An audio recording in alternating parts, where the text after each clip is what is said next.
你是否曾感觉自己像一艘在他人情感海洋中漂流的船？他的每一个情绪波浪都把你从一边跑到另一边，迫使你在你无法控制的水域中航行，让你自己的多被遗忘。你在他的目光中寻求验证一个安全的港湾，而作为交换，你发现的是持续的焦虑，一场侵蚀你内心平静的无声风暴。你做出反应，在挫折中爆发，或者退缩到懦弱的沉默中，然后在你悔恨的寂静中，你自问：我的力量去哪儿了？我曾经尊重的那个男人在哪里？这种无力感，这种永远如履薄冰的感觉，不是你的错，而是从一开始就交给你的一张错误地图的结果。真相是，他们叫你在别人身上寻找幸福，一个本应存放在别人心中保险箱里的宝藏。他们忘了告诉你，真正的平静、不可动摇的幸福，是一座在自己内心建造的堡垒，一转一挖，一路一击。这种持续反应的状态，这场你只是一个乘客的情感过山车，不是男性气概，不是力量，而是一个情感的监狱。栏杆不是由钢铁支撑，而是由恐惧、依赖和对认可的需求支撑。而今天，你不仅理解了这座监狱的地图，还受到了打开它每一个牢房，并在你自己权威的阳光下自由行走的莫能钥匙。这段旅程不是关于学习操控技巧或权力游戏，它是关于锻造一个新的身份。从现在开始，你将不再是随风飘荡的鞋子，被任何外部情绪的吹拂带走，而将开始转变为山不懂见识而住境。我们将通过4多个支柱的7个记录来做到这一点。这是一本只在中间你内在力量的心智工程手册，不是为了让你变得冷酷或疏远，而是为了让你变得坚定、清晰和不可动摇。一个深爱的男人，恰恰因为他的平静，不依赖于自身之外的任何事物或任何人。你的解放从现在开始，从你倾听的决定开始。你的第一个联系从这一刻开始。这是一种承诺的行为。如果你准备好开始这段路程，夺回你的力量，请订阅频道，以免错过你训练的任何一步。点赞一封印这个契约，并评论你从那个城市或国家承担这个承诺。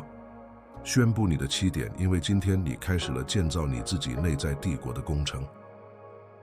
你将用来拆除这座情感监狱的工具是4多 OG 个注意，但忘掉那些穿着长袍、单调地谈论命运的白胡子老人的形象。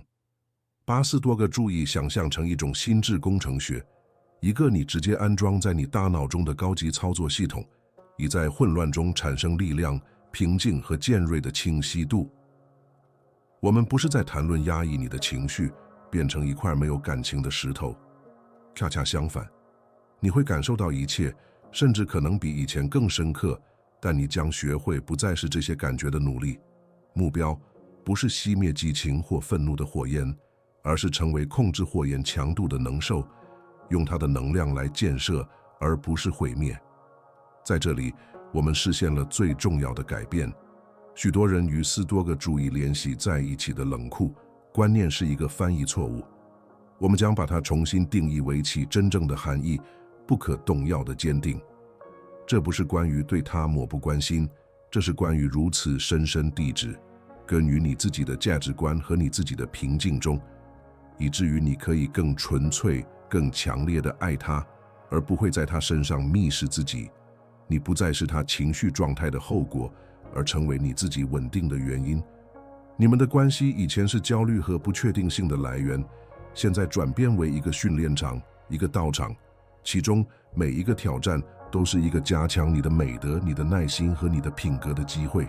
这种心智技术呢，不是现代发明，它是在古罗马帝国的战场和权力走廊中锻造的智慧。皇帝马克·奥勒留有史以来最强大的人之一，在他的个人日记中写的不是关于政府，而是关于如何治理自己。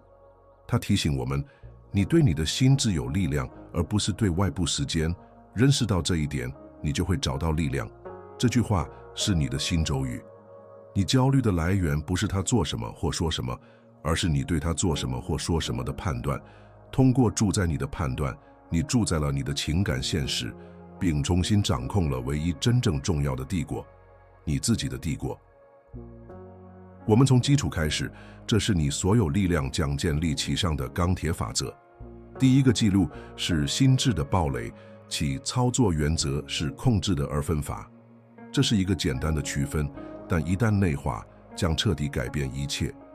你必须向外可以生一样清晰地分开那些在你的能力范围内，那些不在。在你的控制范围内的是你的行动、你的判断、你的言语、你的政治、你的价值观；在你的控制之外的是他的感受、他的反应、他的决定、他的过去以及他人对你的看法。你的平静在于制造的专注于第一组，并时间对第二组的彻底接受。这里的内心冲突是巨大的，因为它与浪漫社会教给你的一切背道而驰。你的心智出于本能，想要控制不可控制的事物，他拼命地想要管理你伴侣的感受，预测他的反应，并确保他持续的认可。每次你试图这样做，你就交出了你内心城堡的钥匙。你成为不确定性的仆人，在一项不可能的任务上耗费巨大的能量，就像试图用手烹水一样。这种对外部控制的疯狂尝试是你焦虑、你的反应性和你的疲惫的真正来源。这是你永远无法赢得的战斗，因为战场在另一个人的灵魂里。现代文化将这种依赖浪漫化了，电影、音乐和流行的建议向你兜售这样一个观念：你作为男人的使命是让他快乐。这让你处于一个马戏团艺术家的位置，不断为一个人的观众表演，而他的认可随时可能被受贿。你不是一个伴侣，而是一个情感雇员。当他不快乐时，你感觉好像你的工作失败了。这种动态削弱呢，好近腻，并产生一种无声的怨恨。斯多哥的真相是解放性的，你不能让他快乐。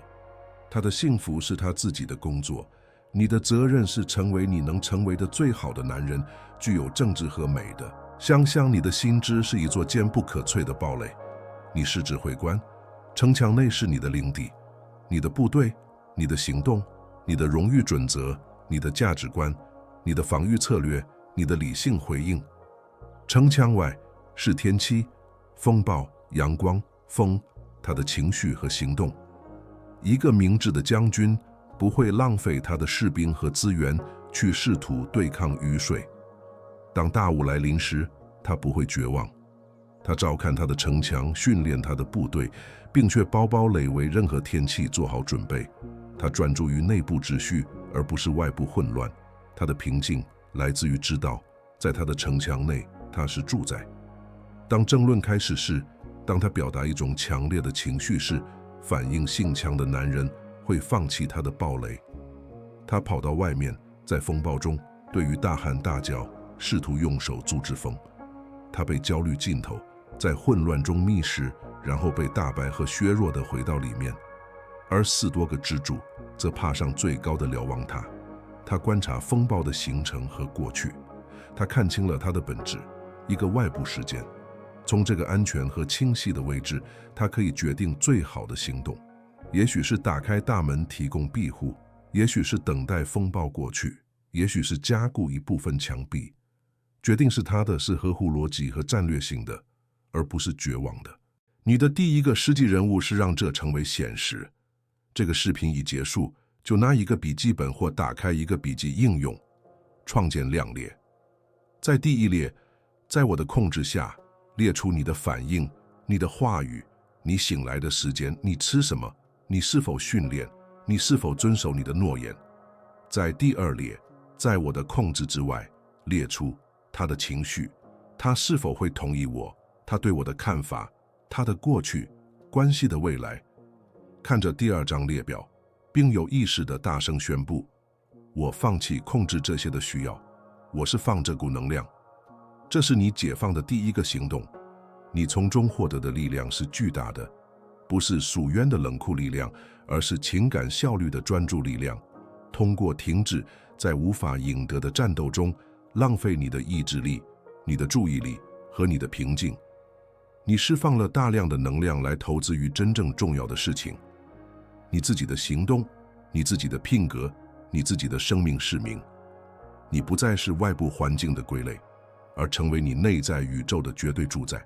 这是所有自信和所有持久平静的基础。你成为之主，不是因为你忽视风暴，而是因为你的基础太深，不会被它动摇。第二个记录是4多个无苦中最魅力、最强大的工具之一——爱命运 （Amor Fati）。这并不意味着被动的顺从，而是一种积极的接受，甚至是对所发生的一切充满热情的拥抱。每一个时间，无论被认为是好还是屁，以想不到的争论、伤害你的批评、深度连接的时刻、财务困难，都被视为对你成长所必须和至关重要的。你停止与现实做斗争，开始用它作为锻造你美德的原材料。没有什么能阻碍你的道路，一切都是道路。你心智的自然倾向是抵抗，是希望事情有所不同。我希望他没那么说。我希望我们能像那对夫妇一样，这不应该发生。这些想法中的每一个都是对现实的选战，一场你总是会输的战争。这种抵抗是所有痛苦的根源。它是什么与你希望是什么之间的摩擦。爱命运消除了这种摩擦。他叫你看着一个挑战，然后不是问为什么是我，而是问这在为我准备什么。这么倾我时间那种美的，想象一个铁匠锻造一把剑，粗钢要成为一把传奇的刀刃，需要经过灼热的火焰，被无情的吹打，并进入冷水中。钢不会抱怨或火锤子，他接受每一个过程作为其转变的必要部分。如果钢能避开火，它将永远是一块无用的金属。同样，你关系中的挑战是火和锤子将你从一个普通男人转变为一个4多个之主。艰难的讨论是燃烧你自负的火焰，需要耐心是塑造你自控的锤子。关于财务的讨论让你感到压力，这是对你责任感和你以冷静领导能力的训练。他对你一个习惯的批评，这是一个时间谦逊和自我分析的机会，而不是脆弱的防御。它又是表现出的情感锯齿，这是一个加强你内在之主的邀请，在自己身上找到完整，而不是依赖他的关注。通过爱命运的视角，关系不再是一个问题的类区，而成为你个人的美的健身房。你开始在每一个不完美中看到完美，因为他们中的每一个都服务于一个更大的目的，你的进化。你对这个记录的使命是一个心智中构的联系。在接下来的1周里，找出你关系中一个通常会让你感到沮丧的挑战或缺陷。可能是他把东西弄得乱七八糟的方式，一个反复出现的意见分歧，或者一个让你闹火的习惯。不要用烦恼来反应，停下来写下这句话：这正是我训练我的耐心、理解、宽容所需要的。接受这个时间，不是作为一个需要消除的问题，而是作为一个有命运派来加强你的训练伙伴，把它当作一个必要的考验来拥抱。通过时间爱命运，你发展出一种近乎超自然的人性，你变得泛脆弱。当其他男人因困难而崩溃时，你变得更强。注定不再是你在平静时刻寻求的东西，而成为你在风暴中随身携带的东西。你学会与生活共舞，而不是与之对抗。而这种能量，这种强大的接受，被你的伴侣深深地感受到。他开始在你身上看到的不是一个抱怨命运的男人，而是一个能够将任何命运转变为生理和智慧的男人。这个记录将你从偏好的监狱中解放出来，那种为了让你能保持平静，而需要事情以特定方式呈现的需要。当你爱所发生的一切时，无论发生什么，你总会处于一种力量和优雅的状态。宇宙不再是对手，而成为你自我住在旅程中的盟友。你不仅在你关系阳光明媚的日子里找到美丽，也学会欣赏风暴严峻而强大的美丽，直到两者对于你品格的绽放和你爱的深度都是必要的。第三个纪律是一个能消解瞬间反应的视角联系，从上方的视角。当你处于强烈的情绪中，无论是愤怒、嫉妒还是焦虑，你的视野都会变得极其狭窄。问题看起来巨大、晋级，并且是宇宙的中心。从上方的视角是精神上退后一步，像无人机一样生气。从一个严阔而超然的视角观察情况的时间，你看到自己，看到你的伴侣，看到你们所在的房间、城市、国家漂浮在太空寂静中的行星。那个问题之前看起来像个怪物，缩小到变成一粒沙子。内心的冲突是即时性的保证。我们的心智被变成为对现在正在发生的事情给予不成比例的重要性。肾上腺素、皮质醇、大脑的威胁汇率被一句严厉的话或一个不赞成的眼神激活，你的整个系统进入危机模式。你忘记了其他一切，你忘记了美好的时光、存在的爱、未来、你自己的死亡。你成为当前时刻的囚徒，以我们祖先对不是这反应的相同强度做出反应。从上方的视角是对这种情感近视的可以解药。想象一下，你在飞机上飞在一茂密的高空，在下面你看到汽车，但听不到喇叭声；你看到房子，但听不到里面的争吵；你看到城市的复杂性，但是从一个秩序与平静的视角。这是你必须为自己的情绪培养的视角。当愤怒开始生气时，想象自己上升，把场景留在下面，观察那个男人，你感到愤怒，像一个看电影场景的导演一样观察情况，而不是那个正在受苦的演员。这种短暂的分持不是为了否认情绪，而是为了防止它劫持你。在实践中，这变成了一个超能力。他说了一些轰动你的话，直接的冲动是反应，为自己辩护、攻击。相反，你启动协议，从上方的视角，你深呼吸，你问自己，这在5年后还重要吗？1年后，明天早上，你会想起时间的严阔和空间的浩瀚，你想到你曾经面对过的所有问题，今天看起来都微不足道。这个停顿，这个视角的扩展，在红发和你的回应之间创造了一个缺口，而在这个宝贵的空间里存在着你的自由。正是在这个空间里，你选择用智慧回应，而不是用本能反应。你对这个记录的使命需要有意识的训练。下一次当你感觉到一股负面情绪的浪潮席卷呢，焦虑、愤怒、沮丧，停下来整整3秒钟。如果需要，闭上你的眼睛，想象自己向上漂浮，从外面看这个场景，只是观察，不加评判。观察你身体的紧张，你脸上的表情，就好像他是一个陌生人。不要试图改变任何事情，只是观察。这种超然观察的行为，是在情感炸弹爆炸前拆出它的方法。在小的挫折上练习这样你就能为大的战斗做好准备。这种时间的结果是4多个主义者所说的 euthymia 或心灵的住境，这是能够带着一个不可动摇的平静重新走过生活混乱的能力。你不再被日常环境的波浪跑来跑去，你成为明智的观察者，那座看到波浪撞击掩饰但仍坚定而明亮的灯塔。这种平静是一个男人可以拥有的最吸引人和最强大的品质之一。它不仅向你的伴侣，更重要的是向你自己发出力量、控制和安全的信号。你学会把问题放在他们应有的位置上。大多数困扰我们的事情，在生命的大尺度上都是微不足道的。通过不断地提醒自己这一点，你为真正重要的事情节省了你的情感能量、你的价值观、你的使命、你的遗产。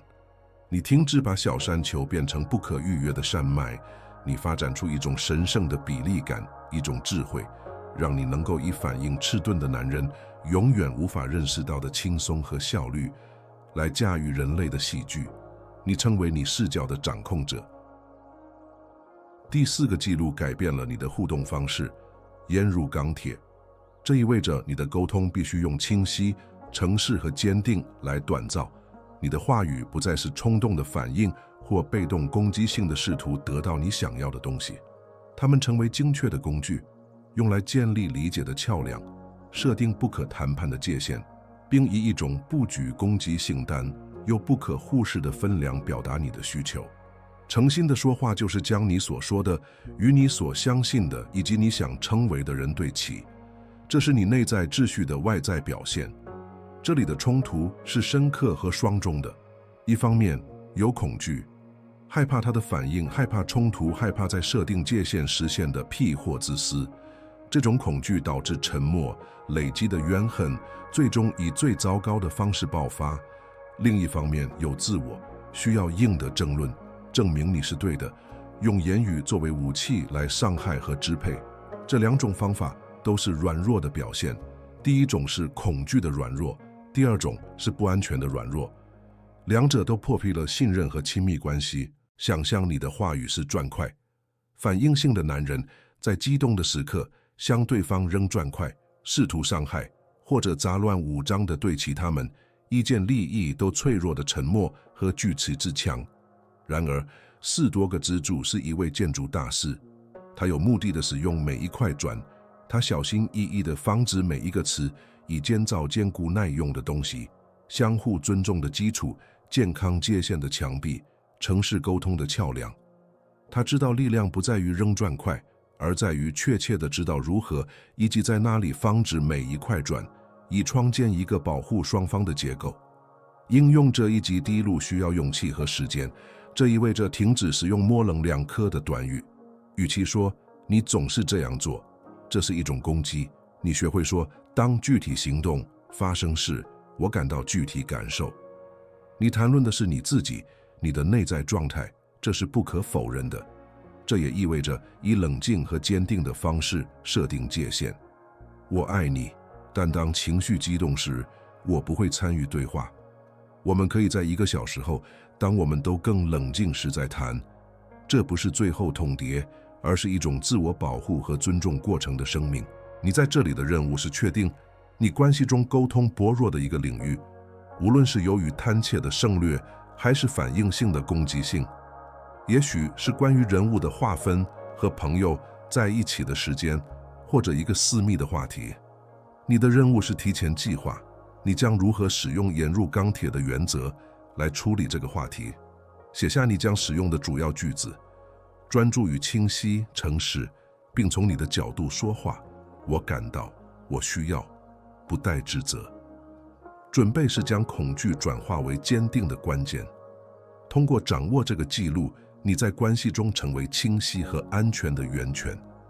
你的伴侣学会了你的话有分量，你的是就是是，你的不就是不。信任开花结果，因为没有游戏，没有隐藏的议程，没有对突然爆发或挤压怨恨的恐惧。你成为一个情感上的安全缸，不是因为你同意一切，而是因为你的政治是可预测和可靠的。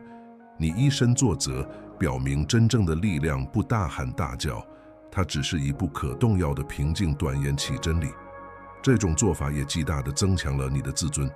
每当你义正直说出你的真相，尤其是在困难的时候，你就在你的自尊保险箱里存入一枚硬币。你教导自己，你的感受是有效的，你的需求是重要的，你值得被倾听。你停止从外部寻求这种验证，因为你正在内部一字一句、一次次对话地建立它。你的声音曾经是反应的工具，成为你主权灵魂的表达。因此，斯多各式的沟通是一种勇气和爱的行为，即使有冲突的风险，也要诚实的勇气，以及对自己和他人足够的爱，不让恐惧和自我毒害连结。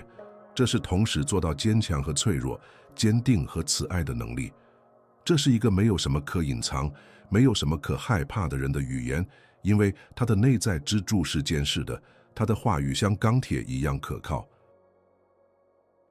第5个记录乍一看可能显得阴暗，但实际上它是产生感激和自由最有效的工具之一。无偿的训练，或者斯多葛派所称的 premeditatio malorum， 即对 P 事迹的预想。这包括冷静而理性的思考失去的可能性，想象失去你的关系，失去健康，失去生命本身。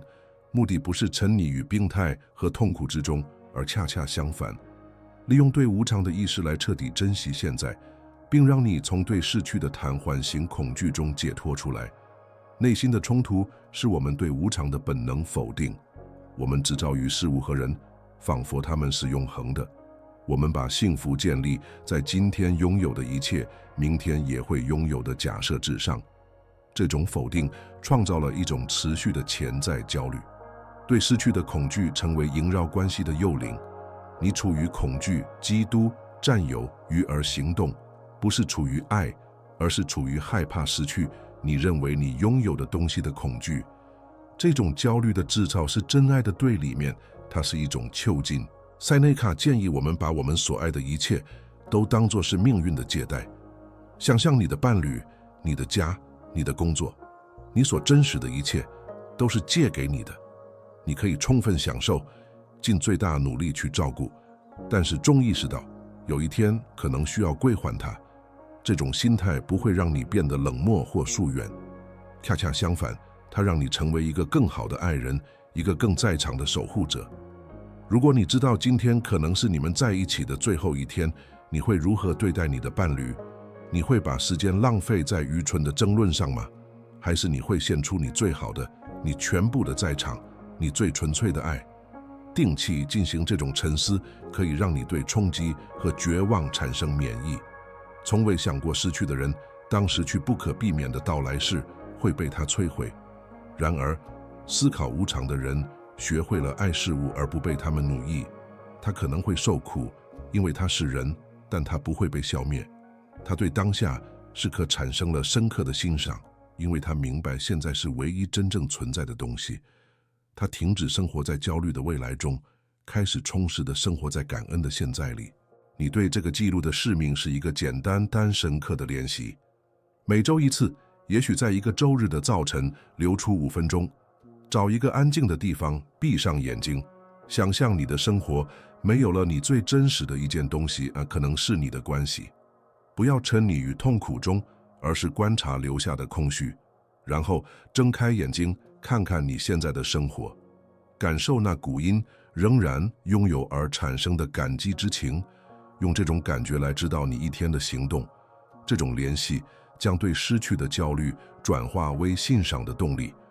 你从无常的训练中获得的力量是自由，那种让你行为渺小、嫉妒和控制欲强的恐惧的自由。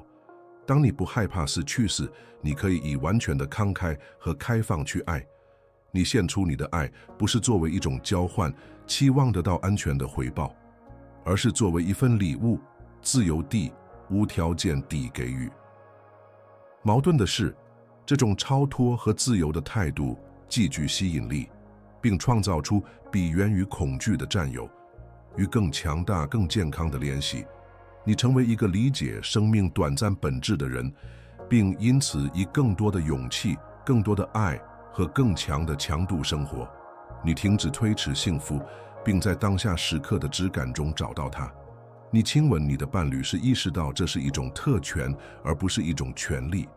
你投入到你的工作中，带着知道时间是有限的人的热情。你成为现在的展示，珍惜每一次呼吸，每一次怜惜，每一次挑战，因为你在骨子里深刻的理解，一切都是暂时的，因此无限珍贵。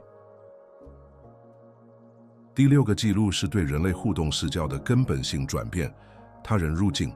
这个原则教你停止将你伴侣的行为视为直接的个人攻击，并开始以2种其他方式看待他们。首先，作为关于他内在状态的信息，他的伤口、他的恐惧、他的需求。其次，也是更重要的，作为你实践自己美德的机会，他的烦躁不是一次攻击，而是邀请你练习耐心。他的批评不是一种冒犯，而是对你谦逊和安全的考验。世界不再是你自我的舞台，而成为你灵魂的健身房。自然的倾向即内心的冲突是自我。我们的自我是个敏感的守护者，被设定为将几乎所有事情都解释为个人化的。他这么说是为了攻击我，他那么做是为了不尊重我。这种以自我为中心的视角是久久反应性冲突的根源。它让你处于一个永久受害者的位置，迫使你生活在防御状态，随时准备反击或为自己辩护。这种姿态是疲惫和幼稚的，它阻止你看到情况的现实。大多数时候，另一个人的行为与他自己关系更大，与你关系不大。马克·奥勒留为我们提供了完美的比喻。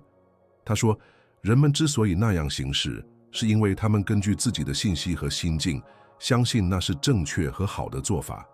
他们无法依其他方式行事。当有人对你不好事，是因为他内心有些东西不对劲，他的行为是他自己痛苦或物质的症状。看到这一点，愤怒就转变为更接近同情，或者至少是临床分析的东西。你不再是目标，而成为观察者。个人某犯小解为非个人的诊断。在实践中应用这一点意味着，在你感到被攻击的那一刻，停下来问：这说明了关于他的什么？这给了我实践那种美德的机会。如果他焦虑和控制，也许他感到不安全。信息是他的不安全感。你的机会是练习冷静和安全，在他风暴中成为坚定的支柱。如果他挑剔，也许他感到被低估了。信息是他需要被重视。你的机会是练习不带防御性的倾听，以及不需要他的批准就知道自己介质的安全感。你对这个记录的使命是一个积极观察的练习。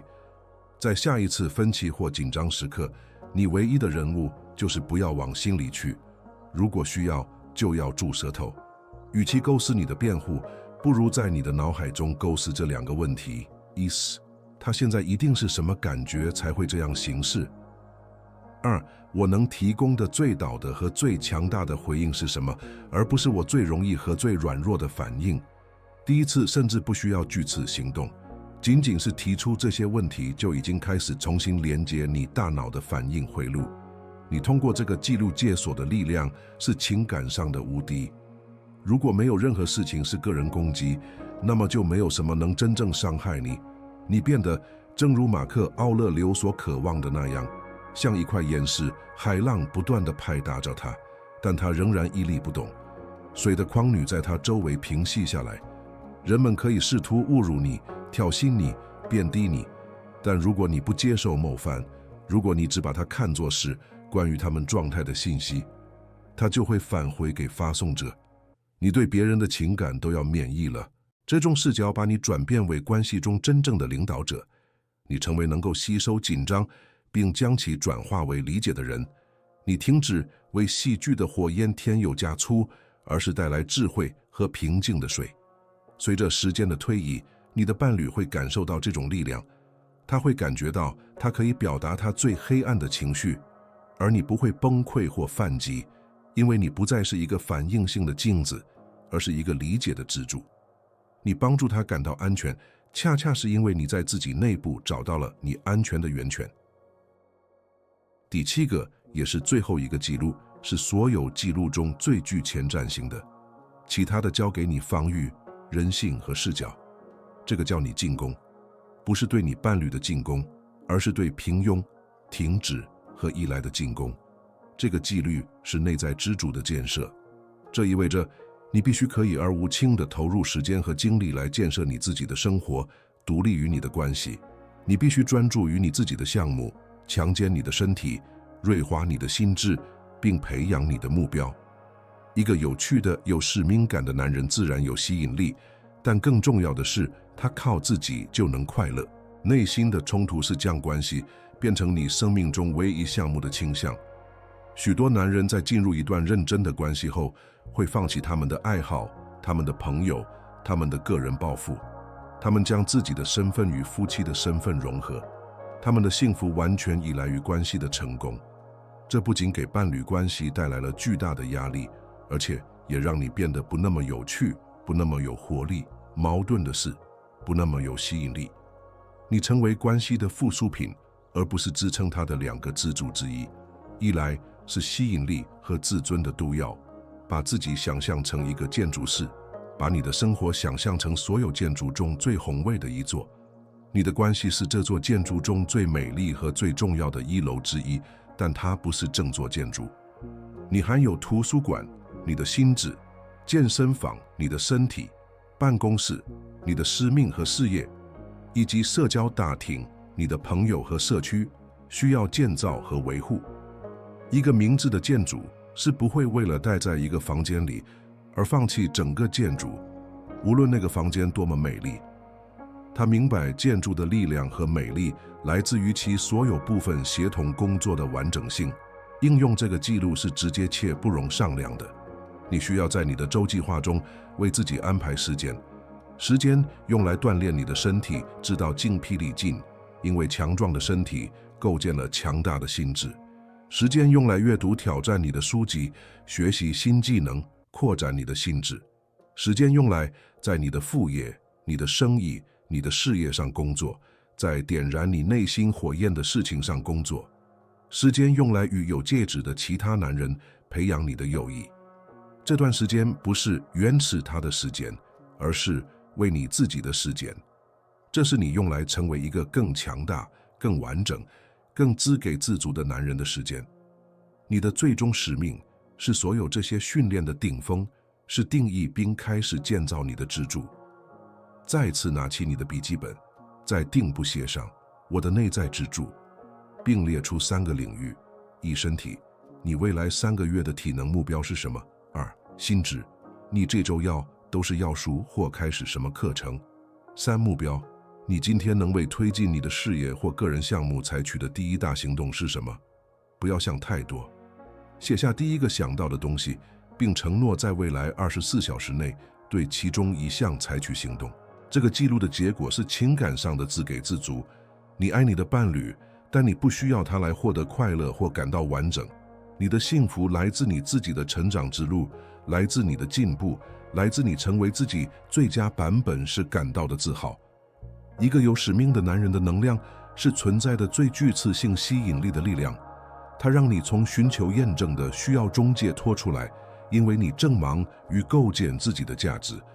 你成为一个有内在重心的男人，一个提供力量和灵感，而不是要求照顾和关注的支柱。你成为你自己的建筑师。关系之所以蓬勃发展，不是因为你只照地关注它，而是因为它是2个完整而强大的个体选择分享他们的路程的结合，而不是2个不完整的个体试图在对方身上找到完整。你更深地爱他，因为你的爱来自富足而不是匮乏。你领导他，不是通过控制，而是通过成为一个活生生的例子，展示了来自成为自己宇宙主宰的力量、平静和自由。这是最终的真相。他不想要再多一个孩子来照顾，他渴望一个伴侣，一个不仅能承受自己重量，而且强大到可以提供硬币和安全的支柱。通过建设你自己，你成为那个男人，你成为4多个支柱，不是为了给他留下深刻印象，而是因为这是你能给予自己，他以及生命本身最伟大的尊重表达。建设从现在开始。你走到了这里，你感受到了你旧的反应性身份的不挂，并瞥见了作为潜能存在于你内心的4多个支柱的助境力量。但是，没有心动的知识，只是沙漠中的海市蜃楼。真正的转变不是通过观看一个视频发生的，它是于一个不可撤销的决定，一个转折点。你在这里有意识地宣告一个旧我的终结和一个新我的诞生。你的第一个时间记录，你作为自己灵魂建筑师的第一个行动，现在发生。这不是一个请求，这是一个挑战。到评论区写下我是我自己的支柱，不是为我，而是为你自己。让这些话成为你与自己签订的合同，一个公开的生命，表明你正在掌控。用你的点赞来封印这个契约。现在看看你周围，绝大多数人已经放弃了，已经关闭了视频，回到了他们反应性生活的麻醉中。但你没有，你留下了。你是决定走到最后，真正致力于自我转变、艰苦工作的少数男人中的一员。你的第2个承诺生命是承认这种力量。